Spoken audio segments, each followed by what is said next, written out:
All right, today we're going to talk about a social media giant you've probably never even heard of. But believe me, it was once one of the biggest platforms on the entire planet. So just imagine for a second, a digital universe so huge that it basically defined internet culture for a whole generation. A place where absolutely any interest, any fandom, any weird idea could find a home. That's exactly what we're diving into. And get this, at its peak back in 2015, it had over 300 million monthly active users. To put that in perspective, that's almost the entire population of the United States, all hanging out on one platform. But today, well, that massive user base is pretty much gone. It's a digital ghost town. This is the wild story of Baidu Tieba, and it's a serious cautionary tale from the heart of the Chinese internet. Okay, so first things first. Let's get a really clear picture of what Baidu Tieba was and, why it became such a massive deal in the first place. So it launched way back on December 3rd, 2003. Baidu Tieba, which just means Baidu Post Bar, is an online forum where you can create or join these communities called bars. And these bars are based on pretty much any search term you can think of. The easiest way to think about it is like Reddit, where these bars are just like subreddits. And its slogan, "Born for Your Interest," just nailed it. The whole mission was to create a community for literally anything, no matter how niche. If you could type it into Baidu's search engine, you could make a bar about it. This super simple but really powerful idea is what led to its insane explosive growth. And for more than a decade, it wasn't just some forum, it was the actual beating heart of the Chinese internet. It was the place where culture was being made. So how did it get so influential? This timeline really tells the story. In 2005, fans of this singing competition called Supergirl used the platform to organize these huge voting campaigns, basically making Tieba a kingmaker. Then, in 2009, this one simple post in the World of Warcraft bar, it just said, "Jia Jun Peng, your mom wants you to come home for dinner," somehow exploded into one of China's biggest memes ever. This was the place where internet culture was literally being born in real time. And we're not just talking about simple forums here.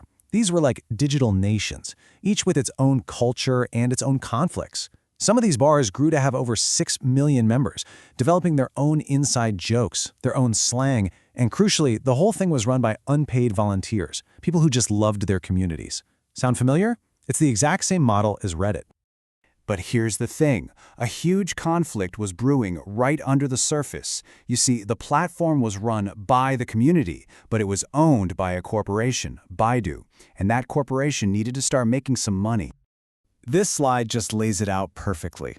On one side, you've got this incredible, passionate community creating all the content, all the value. But on the other side, you have the corporate reality. The platform wasn't making a dime for its parent company, Baidu.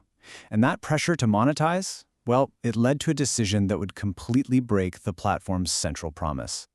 This scandal, this was the moment everything changed. Imagine a support group for a really serious illness, like hemophilia, a space built entirely on trust and community support. Baidu sold control of that community to a private hospital. That hospital then fired the volunteers who built the community and flooded the forum with its own ads. The backlash was just immediate and enormous. The trust between Baidu and its millions of users was completely shattered. And this wasn't just a one-off thing. The hemophilia scandal was the tipping point for sure, but it was part of a much bigger pattern of mismanagement that kicked off a truly catastrophic decline. The numbers here are just staggering. I mean, look at that. From a peak of 300 million monthly users in 2015, the platform lost nearly 90% of its active user base in just 6 years. By 2021, it was down to just over 37 million. An empire that took a decade to build just crumbled in half that time. So how does a giant like that fall so fast and so hard? Well, it was a perfect storm, really. The site got flooded with ads, new, sleeker competitors like Weibo and WeChat were popping up. But honestly, most of the wounds were self-inflicted. Baidu pushed away its most dedicated volunteers with impossible demands, and then, and this was seen by many as the final nail in the coffin, it hid every single post made before 2017. A decade of history, of memories, of community, just gone. Which brings us to today. The platform is still around, yeah, but it's a ghost of what it once was. So what's the real legacy of this fallen giant? The key takeaway here is a really powerful one. A platform can have billions of posts and hundreds of millions of users, But if it loses the trust of the community that actually built it, it loses everything. Because at the end of the day, the users are the ones who create the value, and they can take that value away just as quickly. And that leaves us with a pretty provocative question, doesn't it?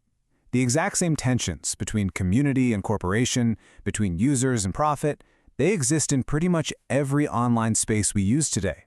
Reddit, X, Facebook, you name it. It makes you wonder, which of them will learn from this story and which ones are on track to be the next to repeat it?